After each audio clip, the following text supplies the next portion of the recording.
in 2007, I started working for a think tank based out of Istanbul, and we were doing research on gender development in Azerbaijan. In the meantime, because I've been traveling to Azerbaijan and I've been meeting so many interesting people, a friend of mine from Azerbaijan urged me to start blogging and really share the stories that I've been seeing and hearing. There was a time when my blog stopped being just a blog like a journal. It turned to being a more political, for me, a tool for my political expression, basically. And this is how it grew in popularity. I posted a story about a closure of a website platform, a news website platform in Azerbaijan, and I used something like, I called people of Azerbaijan that weren't really standing up for the crackdown. And someone ended up copying the text of the blog post and sending it around the embassy list and some of the organizations, international organizations' mailing lists. Having this exposure and realizing how important this could be, that was sort of the decision-making point in my blogging career, that I should keep the blog and I should continue writing, which is why I still write the same blog that I started 7 years ago.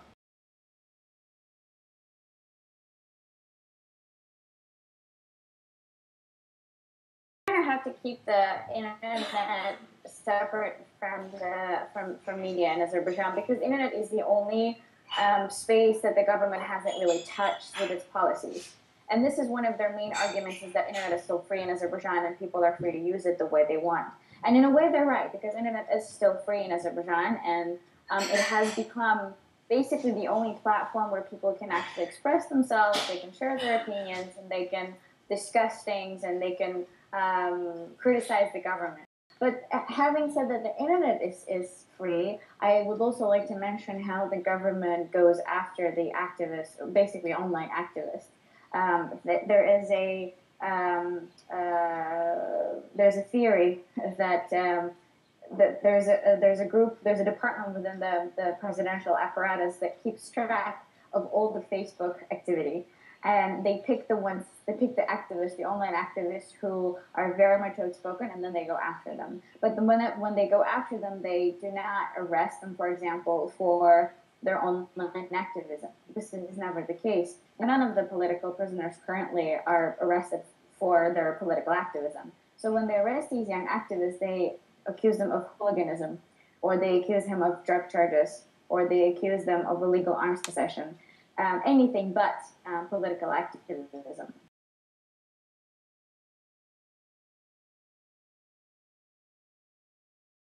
The European Games is a big trouble, because on many fronts, not just human rights, freedom of expression. I mean, European Games are hosted in a country where you have where billions that are being spent and invested into European Games could be spent on improving the infrastructure, on building schools, on sending more kids abroad for education.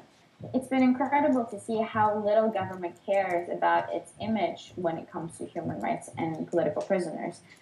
Just in the past year and a half, the government has jailed pretty much every single well-known, respected activist, human rights defender, human rights activist, journalist, just because they're afraid that these individuals would have taken an active part in advocating for democracy in Azerbaijan in the run-up to the European Games. You know, the authorities of Azerbaijan made a very strategic decision. When they decided that they are going to host the European Games, they knew that there's a list of people that needs to be silenced.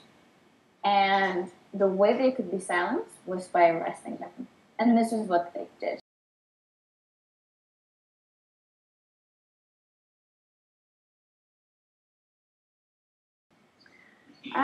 I've been facing harassment pretty much since I started blogging, and pretty much since when the blog became popular, so around 2009, I would say. And the harassment that I had, the experience back then was very mild if I compare it to the harassment I'm facing now. I continued writing, and over the time, the harassment and the ways of harassment also changed. So from email, we went on to Facebook, we went on to Twitter, and I was able to discover this wonderful thing called trolls, who would just, shower me with with the very same messages of you're a traitor, or you're a whore, or you don't deserve to be an Azerbaijani, or more recently, and what happened in 2014, death threats. And then I decided that, okay, that was enough. I'm going to stop reading whatever is written. I'm not going to pay attention, and I'm just going to continue doing what I normally do, which is continue writing and advocating for more democracy and human rights, both in Azerbaijan and Turkey. So haters gonna hate, trolls are gonna troll. All I can do is, I have a friend who once said, feed them until they choke on it. So I don't really, I have no plans and no intentions of stopping just because, a few hundred or maybe 1,000 people decided to spam me with their nasty messages.